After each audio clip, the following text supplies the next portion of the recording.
me baladais sur l'avenue, le cœur ouvert à l'inconnu. J'avais envie de dire bonjour à n'importe qui. La nature, quand tu mets un petit bout de terrain, les arbres poussent, même sur du béton. Au bout d'un temps, il y a des racines et ça arrive. Paris, ils sont pareils. Tu ouvres la porte et les gens rentrent et la vie, elle pousse comme ça, tu vois. Aux Champs-Élysées. Paris est une capitale du tourisme. À minuit, il y a tout ce que vous voulez aux Champs-Élysées. El tipo de edificio, en 99% son los edificios de 6 pisos, porque es el patrimonio histórico de la ciudad de París. On a chanté, on a dansé et l'on a même. Parisian, it's a way of life. In fact, most of the Parisians don't get any car. They prefer to take metro, bicycle. Champs-Élysées. Au soleil, sous la pluie, à minuit. La ville, c'est la concrétisation spatiale des rapports entre les hommes. C'est là où se modélisent les relations entre les hommes. Et comment faire en sorte que cette vision permette aux Parisiennes et aux Parisiens d'avoir la meilleure qualité de vie au quotidien et en même temps, comment derrière cette logique-là, on fait de l'emploi, on attire les investisseurs et on fait de nos quartiers des exemples de développement. Sur l'avenue, deux amoureux tout étourdis par la longue nuit. Et de l'étoile à la Concorde, un orchestre a mis le corps. Tous les oiseaux du point du jour chantent l'amour. Aux Champs-Élysées, aux Champs-Élysées, au soleil, sous la pluie, à midi ou à minuit, il y a tout ce que vous voulez aux Champs-Élysées. A few years ago, I would say 10 or 15 years ago, it was less expensive to live in Paris. The house in Paris, the flats, their prices increased between 10 and 15% per year. Alors à Paris, on est dans une logique de crise en matière de logement. Il y a urgence sociale parce que toutes les catégories de population sont touchées. Les classes populaires et les plus démunies pour l'accès au logement, les classes moyennes qui gagnent un peu trop pour aller dans le logement social tel qu'on le conçoit aujourd'hui à Paris et pas assez pour aller dans le logement privé avec des prix qui sont devenus absolument incroyables. Il y a une spéculation immobilière.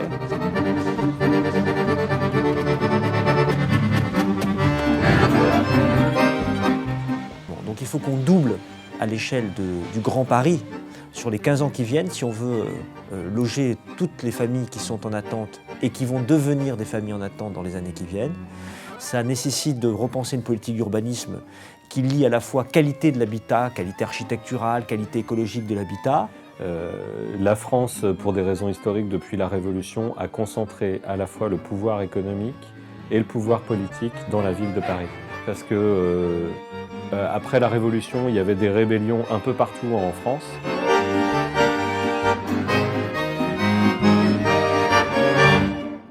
Et toutes les lois de décentralisation, de transmission du pouvoir aux régions, depuis une vingtaine d'années, en fait, ont essayé de gommer cette tendance, mais cette tendance, elle est profonde. Elle est profonde dans l'administration, elle est profonde même dans les entreprises privées. Ça vient de Paris, Paris décide. La concentration du pouvoir a donc concentré les gens. Sur cette toute petite ville, on est plus de 2 millions ou même peut-être 2 300 000 personnes. Por ejemplo, se ve como la gente de nivel de clase baja o media baja y también que son de origen árabe o africano están moviendo hacia el norte siempre. O sea, estamos ahora en el 18, que es el norte de París, y ahora creo que la próxima etapa es fuera de París, como Pantin y Saint-Denis, etc. Y después los están siguiendo los jóvenes que están empezando a trabajar, pero que tienen como un nivel intelectual diferente, pero también que tienen sueldos y menos dinero, o sea, que no pueden quedarse en París. Si quieren instalarse, tienen que salir y estar en la periferia de París. Dans l'Île-de-France, c'est plus de 2 millions de mètres carrés, donc c'est énorme. Et ça s'explique parce que depuis 10 ans, il y a eu une énorme augmentation du prix du bâtiment et du terrain. Et ce qui fait que beaucoup de gens ne louent même pas leur bâtiment parce que chaque année, il augmente de 10%. Et c'est encore un meilleur placement que la banque. Et du coup, puisqu'ils gagnent de la valeur, on n'a pas forcément besoin de mettre des locataires. C'est pas intéressant. Les locataires, ça fait des embêtements. Voilà. Et ça, plus le fait qu'il y a beaucoup d'immeubles de bureaux qui sont vides aussi à Paris parce que les sociétés partent de Paris parce que c'est trop cher. Donc il y a un paradoxe comme ça entre l'emprise de l'argent qui bloque les choses, qui freine, qui cloisonne, et puis les gens qui ont envie de vivre, qui sont à Paris pour plein de raisons, dans les grandes villes aussi. Et voilà, donc c'est énormément de surface dans Paris et dans toutes les grandes villes françaises qui sont vides, beaucoup. La France est un des pays les plus touchés parce qu'il y a beaucoup de spéculation, très forte spéculation. Les loyers et les prix d'achat ont beaucoup augmenté. Et encore aujourd'hui, il y a beaucoup d'investisseurs étrangers qui achètent et aussi des banques françaises qui vendent des actions et de la finance pour acheter de la pierre, acheter du bâtiment, parce que c'est une valeur refuge en temps de crise. C'est la spéculation, mais la spéculation sur la pierre. Voilà, donc c'est un phénomène européen, sûrement, mais particulièrement en France et à Paris, c'est assez fort. Ouais.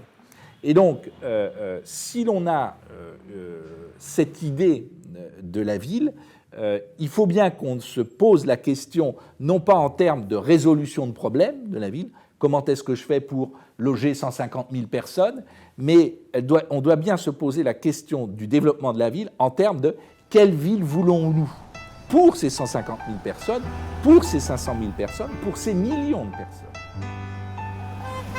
Formidable! Oh! The only person that can stay in Paris, they are people that inherited their flats, if they are middle class. For the poorest people, it's because they get social house. Formidable!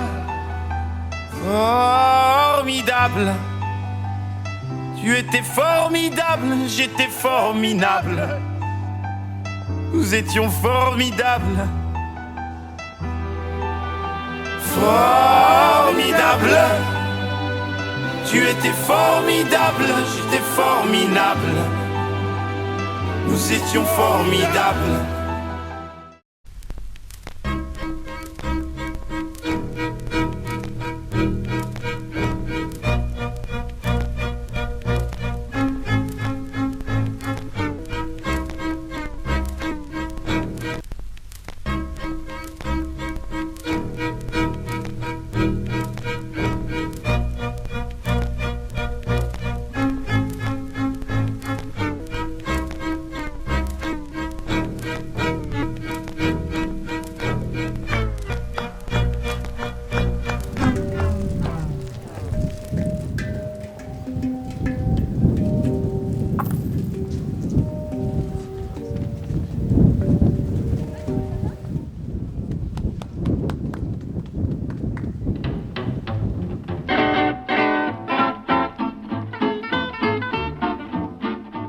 A nivel estatal, digamos, hubo también una política que se llamaba de la mixité social, pero era algo súper limitado para la cuestión de las habitaciones sociales, que tienen un alquiler bajo y que se hace según el nivel social de cada uno.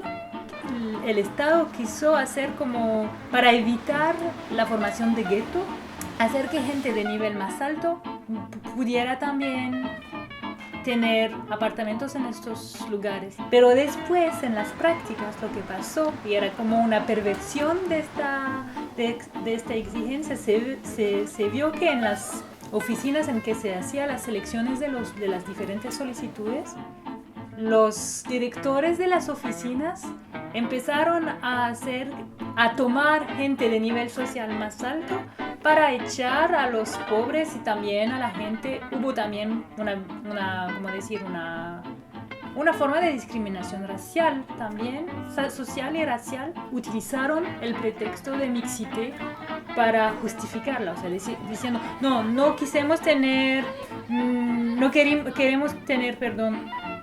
esta familia de gente de Mali, por ejemplo, ¿por qué queremos tener esta familia de profesores franceses? Por mixité, pero era también una manera de echar a esta familia de africanos.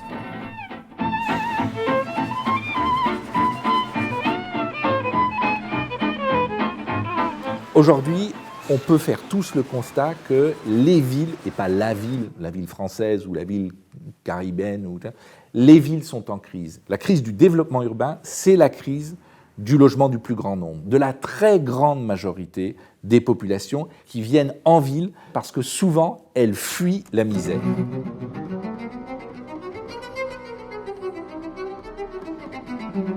Hay dos asociaciones en París que existen desde una que empezó a existir final de los años 90, que se llama Droit au Logement, y otra que empezó a existir hace como 5 años, que se llama Jeudi Noir. Est-ce que vous pouvez m'expliquer ce que vous faites aujourd'hui? Une action, mais c'est top secret encore. Il y a 12 000 ménages qui sont expulsés chaque année, et en fait il y en a beaucoup plus qui sont condamnés à l'expulsion par les tribunaux, il y en a 120 000 par an. Il y a une trêve hivernale, donc du 1er novembre au 15 mars. Cette année, ça a été repoussé de 15 jours par Cécile Duflot parce qu'il faisait froid, donc au 1er avril. Donc lundi, ça reprend. Et nous, on dit que c'est scandaleux de mettre des gens dehors parce qu'ils n'arrivent pas à payer leur loyer. Bonjour, nous sommes à l'intérieur des bureaux des huissiers. Nous allons visiter un petit peu. Voilà. Viens, expulse-man! Donc on est venu apporter notre soutien aux huissiers de justice qui font un boulot difficile, un boulot un peu dégueulasse aussi, c'est vrai. Et donc, pour les aider, on demande un moratoire sur les expulsions locatives parce que je pense qu'ils dormiront mieux la nuit, les locataires dormiront mieux la nuit et ce sera mieux pour tout le monde. Et peut-être même que Cécile Duflot dormira mieux la nuit.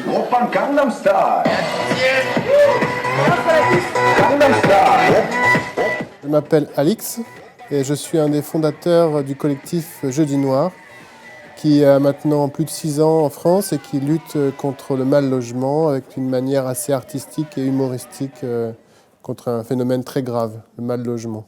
Et nous accompagnons le ministère du Logement justement pour mettre en œuvre tout ce qui est dans la prévention. On demande à ce que les justices de justice interviennent en amont également justement dans le cadre de cette prévention. Aujourd'hui, le prix moyen dans Paris, il est autour de 8 500 voire 9 000 € du mètre carré. Alors, comment faire? Il faut doubler la construction. Il faut davantage construire. Donc il faut peut-être simplifier un certain nombre de règles d'urbanisme. Pas trop non plus, parce qu'il faut des règles, évidemment, pour respecter les normes écologiques. Je suis très vigilant là-dessus. Il faut construire des qualités architecturales. Il faut que ce soit du beau, faire du beau et du vert, si j'ose dire. Et puis en même temps, il faut donc trouver des terrains. On a des terrains disponibles en Ile-de-France et ce n'est pas les communes qui doivent décider entre elles maintenant. Il faut changer d'échelle. Si chaque commune doit décider ce qu'elle fait en matière de logement, alors on va assister à des égoïsmes. Entre ceux qui ne veulent pas construire, entre ceux qui construisent mais qui font n'importe quoi dans les attributions et qui font des quartiers ghettos. Si on veut aborder, et moi je crois que c'est une nécessité sociale et c'est une nécessité politique, c'est une nécessité vitale et on pourra revenir de ce point de vue-là, à mon avis, sur le débat avec Fruto Vivas, sur comment vivre en ville, sur la nécessité, y compris écologique, de survie en ville, de vie en ville et non pas de survie. On ne peut pas l'aborder du point de vue de ceux qui ont fait ville jusqu'ici. Mais on doit se placer, à notre avis, du point de vue de la grande majorité de ceux qui arrivent en ville, du point de vue de l'habitat populaire. Si on est dans un des lieux ouvert notamment par des membres de Jeudi Noir, mais pas dans une optique de lutte, mais plus dans une optique de vie.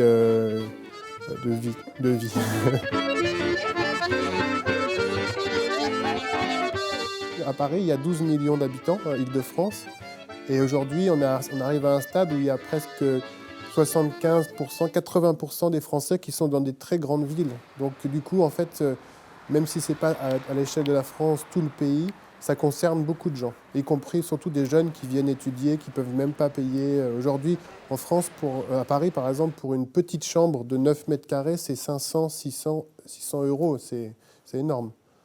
C'est-à-dire qu'en général, si tu fais un petit boulot en plus de tes études en tant qu'étudiant, tu as à peine de quoi payer une chambre. Vraiment, c'est très juste.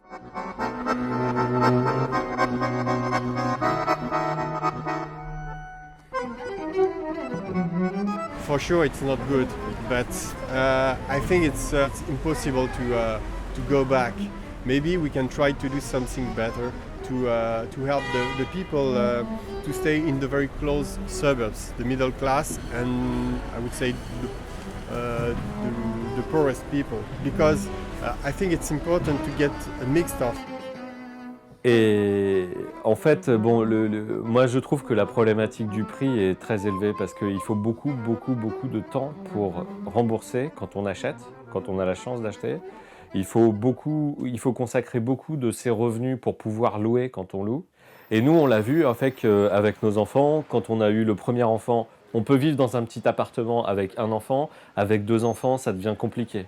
Donc il faut essayer de trouver une solution pour pouvoir vivre au même endroit avec 2 enfants. Et très généralement, les gens partent. Ils vont habiter en banlieue, voire même ils retournent en province, parce qu'il y a très peu de Parisiens en fait, d'origine. À Paris, si on veut louer, il faut gagner 3 à 4 fois le loyer. Donc si on loue un truc qui vaut 1 000 €, il faut gagner 3 000 €. Ce qui est complètement fou, parce que 1 000 €, c'est un petit 2 pièces. Enfin, il y a une sorte de différence entre les exigences et la réalité. Voilà. Et la vie, elle reprend sa force parce qu'elle dit non, c'est pas juste. Donc on ouvre des lieux, on fait des choses, on essaye de corriger cette chose qui est anormale. Alors c'est une ancienne usine de vinyle à Paris. C'était la dernière usine où ils fabriquaient des vinyles. Maintenant, ça fait plus d'1 an et demi qu'ils sont dans cet endroit. Alors ce qui est intéressant, c'est que la vie, une fois que le lieu est ouvert, les gens arrivent, la vie se fait. Il y a des vêtements en accès gratuit, il y a des ateliers d'artistes, il y a des vélos qu'on peut réparer. Il y a beaucoup de choses, des gens qui viennent, qui s'installent, qui repartent, qui sont de passage. Voilà, c'est ce que nous, on essaye de démontrer, c'est qu'en fait, tous les lieux qui sont vides à Paris et dans toutes les villes du monde, sont des endroits où en fait, la vie a envie d'entrer, les choses ont envie de bouger, d'être dans une circulation. Et quand on ferme les portes, c'est bloqué. Et ça crée de la tension, ça crée des gens qui ne peuvent pas habiter. Voilà.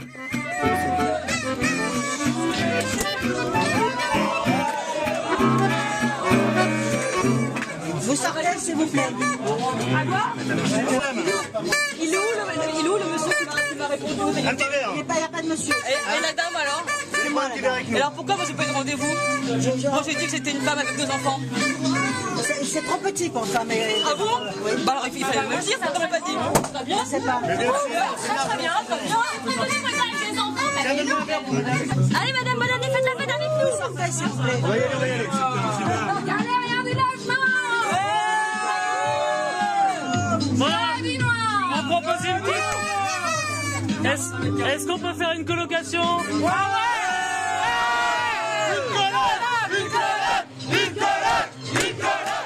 Jeudi noir à travers la capitale samedi, c'était le premier jour de la trêve hivernale.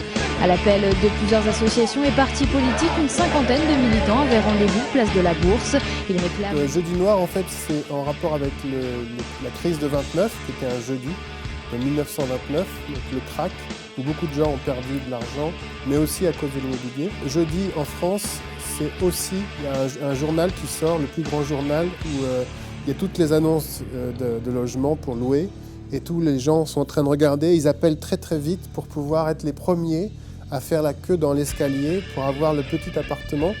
Et ça, c'est quelque chose qui est vraiment très très humiliant et très difficile en plus parce que tu dois faire beaucoup de visites pour parfois être accepté, à condition que tes parents soient riches. What the government can do is to help the movement in the very close suburbs of Paris. And I would say the model of Paris is not that bad because people can live, I would say, in a very... now we speak about ecology. And I think it's very good to get a very dense city because we don't have to use cars. We don't have to spend money in cars. And the people can live all together, even they are not in the same social level. It was true in the past in Paris. En plein cœur du 16e arrondissement, 5 étages vides depuis une dizaine d'années.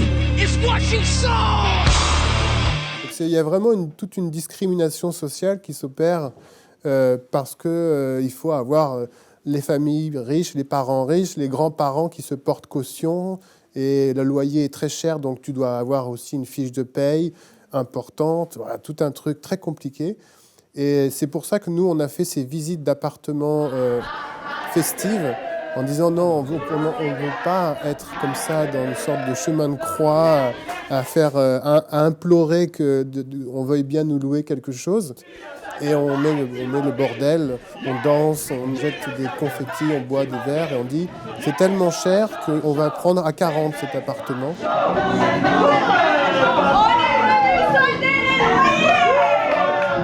Me parece que nuestro caso es que estamos muy atentos a estos cambios y también estamos como siguiendo la gente que está echada, o sea que la próxima etapa va a ser Pantin o Saint-Denis, porque París está como aseptizando, no sé si se puede decir así, que hasta lo que queda de la mixidad cultural es como una presentación o como una vitrina, se dice así.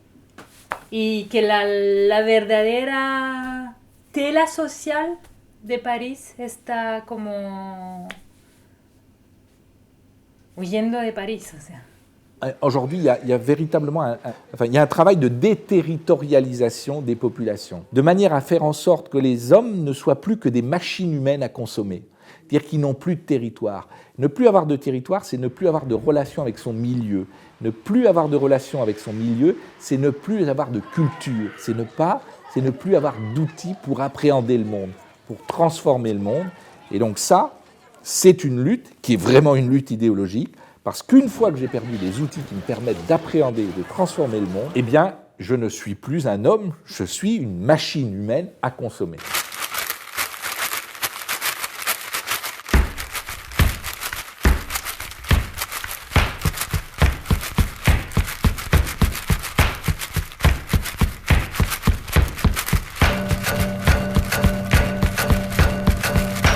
Si on doit doubler la construction, on pourrait dire on fera un tiers de logement social pour ceux qui en ont le plus besoin. On ferait un tiers de logement pour les classes moyennes qui ne rentrent pas dans les critères parfois des logements sociaux tels qu'on les conçoit.